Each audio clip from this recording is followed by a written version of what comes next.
अस्सलाम वालेकुम दोस्तों, उम्मीद करता हूँ आप सब खैरियत से होंगे। आज हमारे पास सेट है रेडमी का रेडमी 12 और ये दोस्तों FRP ID के ऊपर ठहरा हुआ है। ये आज मैं आपको रिमूव करके दिखाऊंगा विदाउट पीसी, लेकिन आपने वीडियो को कंप्लीट देख लेना है।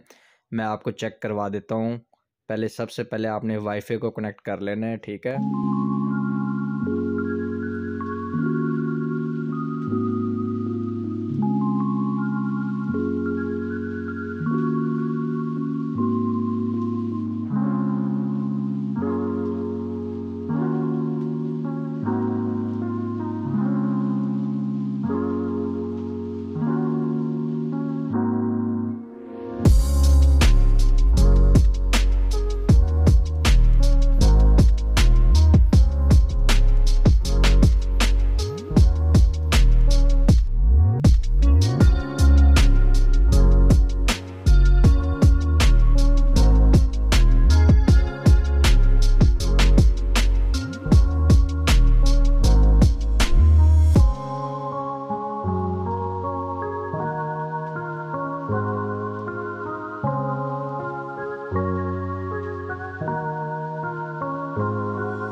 ये आप चेक कर सकते हैं दोस्तों, ये वेरीफाई योर अकाउंट के ऊपर ठहरा हुआ है गूगल आईडी के ऊपर।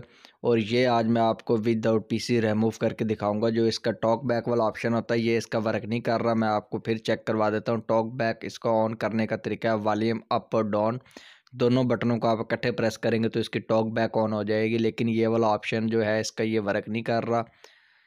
ये मैं आपको दिखा देता हूँ। यहाँ से आपने इसको कैंसिल कर लेना और टॉक बैक को ऑफ़ कर लेना है। और आपने क्या करना, आपने कोई भी सिम ले लेनी है जिसके ऊपर पिन कोड लगा हो, ठीक है। आपने कोई भी सिम ले लेनी है, उसके ऊपर आपने पिन कोड इंटर कर लेना है और आपने ये मोबाइल के अंदर लगा देनी है और फौरी लगाकर आपने इसको फौरी निकाल देना है बाहर। मैं आपको दिखा देता हूँ। ये देखें, जैसे ही लगाइए उसी टाइम मैंने निकाल दी है। ये आ जाएगा इस सेटिंग के ऊपर। यहाँ से आपने ऊपर से इसको नीचे करना है और आपने सेटिंग के अंदर चला जाना है। ये आप चेक कर सकते हैं, जो मोबाइल सेटिंग है ये इसकी ओपन हो गई है। आपने क्या करना है, ये मैं आपको इसका एंड्रॉयड वर्जन चेक करवा देता हूँ। ये आप देख सकते हैं, ये रेडमी का 12 सेट है, रेडमी 12। ये आप देख सकते हैं। आपने क्या करना है, यहाँ से ऐप के अंदर चला जाना, आपने मैनेज ऐप के अंदर चला जाना है। यहाँ से आपने फंड ऐप के अंदर चला जाना है। ये आपने ओपन कर लेना है।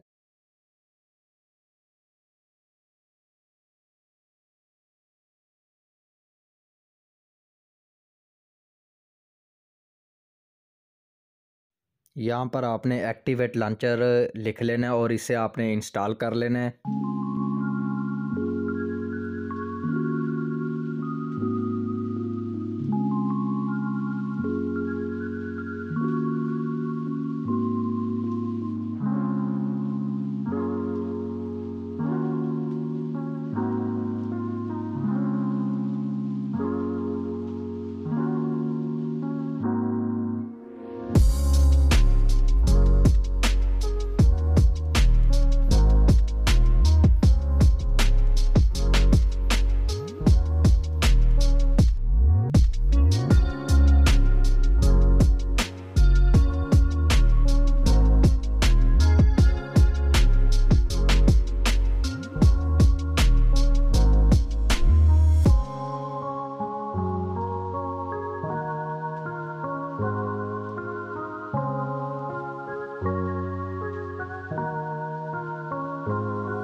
आपने डेवलपर सेटिंग को ऑन कर लेना है। इसे आपने 3 दफ़ा क्लिक करना है, ये डेवलपर सेटिंग ऑन हो जाएगी। जो इसकी FRP आईडी है अभी ऑफ नहीं हुई, अभी ऑन ही है ये।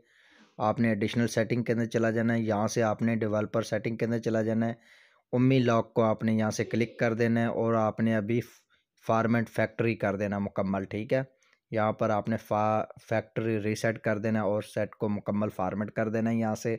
इसके बाद जो इसकी FRP आईडी है वो रिमूव हो जाए।